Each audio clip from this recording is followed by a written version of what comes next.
Hi guys, this is Mujib once again. Today we'll be looking at arrow function and classes.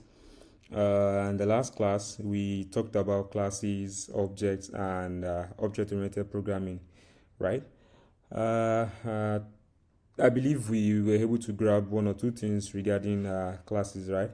And one keynote we should always remember is that classes are not objects, objects are not classes, and when it comes to JavaScript, most especially, it's a prototype based language. Classes are just syntactic sugar, more like a wrapper for objects, right? Syntactic wrapper for objects. So today we'll be looking at arrow functions and also be touching on classes. Most essentially, we'll be looking at the this keyword in this case, and I believe also touched on that, but not explicitly in the last class. So to start with, let's look at the traditional function that we all know. By default, when you want to define a function in JavaScript, make use of the keyword function, right? Followed by the name you are ascribing to that function. Let's call this me, right? Followed by parentheses, followed by curly brace, right? And in the scope of this function, we are going to assign. We should be able to pass in values to this function that we can use.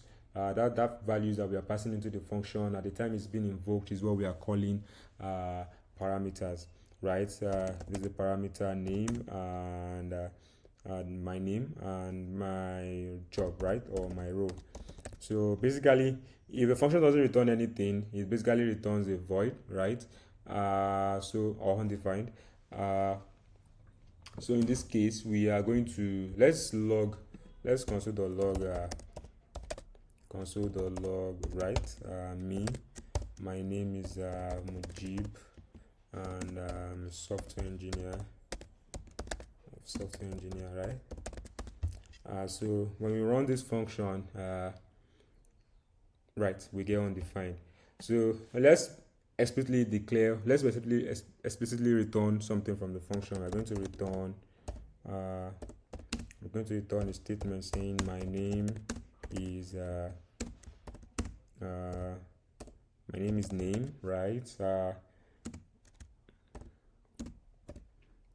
Then I say I am a software. I am dash, right? I'm a software engineer, right? Which would be a role. So when we log this, when we run this, what do we have? We should have my name is Mujib. I am a software engineer. We ignore the space here.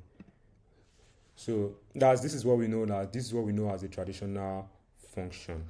But when it comes to arrow function, what are arrow function?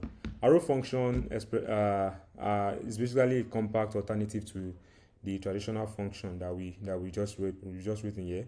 And the basic difference between arrow function and traditional function is that arrow functions don't have their own binding to the this keyword, which we'll look at later on in the course of the video. Also, arrow functions cannot be used as constructors. And if you remember from the last class, when we talk about classes, we talked about constructors, right? Because I talk about constructor, what you use to initialize the function that returns an object, right? And also, arrow functions cannot use the yield within their body and cannot be created as a generator function. So all of this we'll be looking at explicitly in the course of this video.